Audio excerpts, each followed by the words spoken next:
Hey, what's going on everybody? It's your favorite Introvert here, and today we're going to be doing some testing with 3D mapping using Ground Station Pro. As you see behind me, I have the Mavic Pro and an Inspire 2. We also have an uninhabited flying field.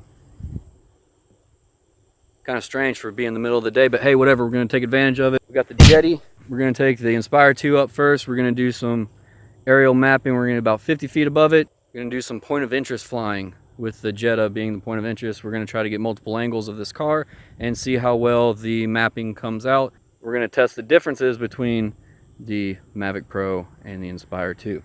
So without any further ado, let's get into it. Alright, we're going to go ahead and set up our map here. We're going to select our camera model. We're using the Zenmuse X5S for the Inspire 2. We're going to leave it at the default camera because it is using the default camera that came with the Zenmuse. We're going to back out of camera settings. Alright, so camera model Zenmuse X5S, shooting angle parallel to main path, capture mode, hover and capture at point. A few inches later. We're going to go ahead and set up the Inspire 2 for takeoff. We've cleared the obstacles, made sure that there's nothing in immediate danger, and we will be monitoring the flight as it's going on. Remember, you can always pause your flight if anything goes awry. Pause it or take controls manually, just moving the sticks. You can move the aircraft out of the way. I'm going to get set up and we'll get back at it.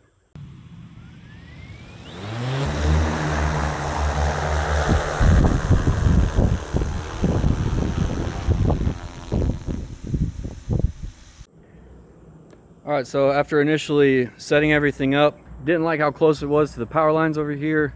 Definitely there was a safety risk. Went ahead, drove behind the flight line onto the flying field so that we can map.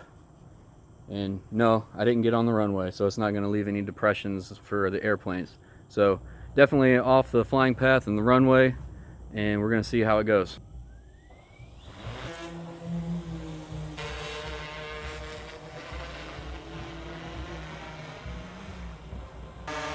Alright, it's going through, taking a series of photos on a pre-designated course.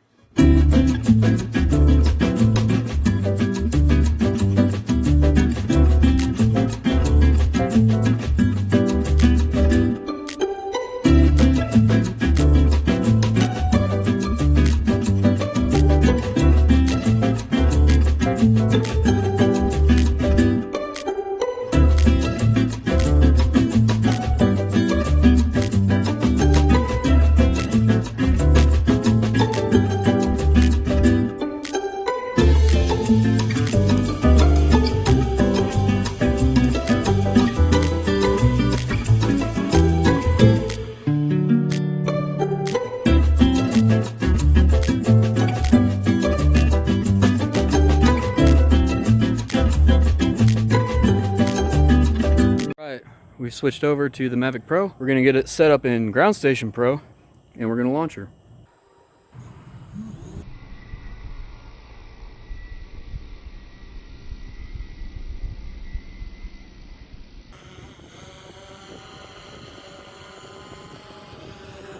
Hey, where you going?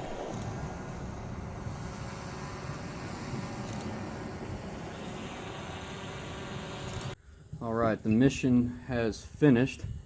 So what we're going to go ahead and do is back out of Ground Station Pro. How we're going to get our orbital shots is we're going to go into point of interest mode. We're going to move into all things auto mode. Okay, what it's going to want us to do is it's going to want us to navigate to the car. So we're going to want to record our point of interest.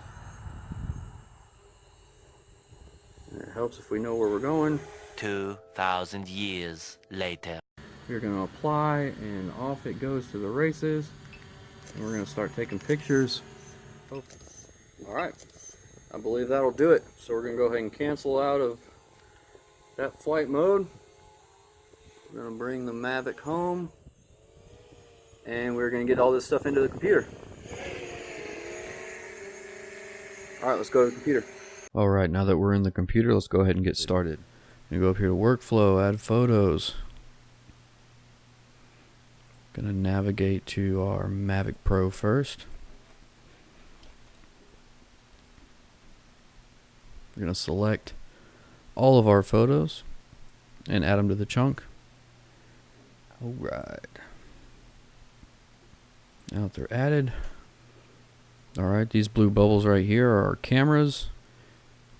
By cameras, I mean each photo that was taken is represented by a blue dot here. And then it'll also map and reference photo name. So that's what we're looking at here, and you can even tell the elevation change in our photos that we have made. We're going to go to workflow again. We're going to align photos. We're going to keep all settings at medium and generic pre-selection and leave all of that the same as well. We're going to do this with the Mavic Pro and Inspire 2 just to keep them all the same and see how they turn out. So this is going to take a while. I'm going to go ahead and stop this, and through the magic of editing we will continue. Alright, and we're done with the alignment of the photos. Let's see what we can do here. Alright, so not too shabby. We already have a sense or an idea of what is going to be represented once it's completed. Alright, now we're going to go to workflow again and build a dense cloud. Again, we're going to keep it all medium and aggressive depth filtering.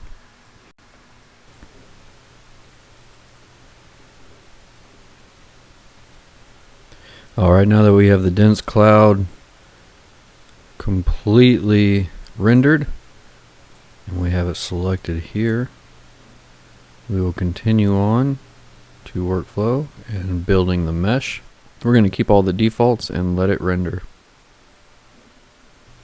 Alright, now that the mesh is built, looks like it's coming together more.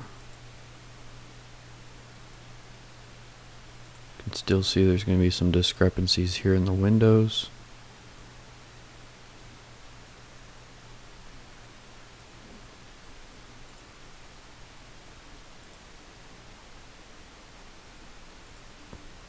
We shall see. Build some texture. We'll build some texture and get that filled in for a more detailed look, and then we'll come back to once it's done. Alright, now that the textured model is complete, we see there are some issues with it.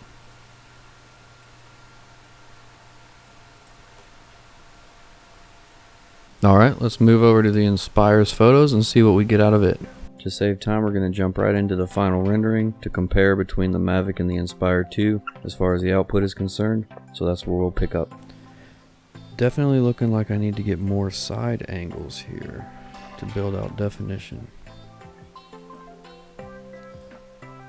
It looks like in these renderings there needs to be more side profile detail. This is something I will look into. If you have experience with 3D scans and have suggestions, leave them in the comments below. I'd love to hear them. Just for reference, here is a rendering of the Mavic Pro's photos from Pix4D. It is better in detail and did the heavy lifting for me. Well, I hope you liked this video. If you have any comments, leave them below. Give a thumbs up if you liked it, and subscribe for more content. Thanks for checking out my channel. I'll see you next video.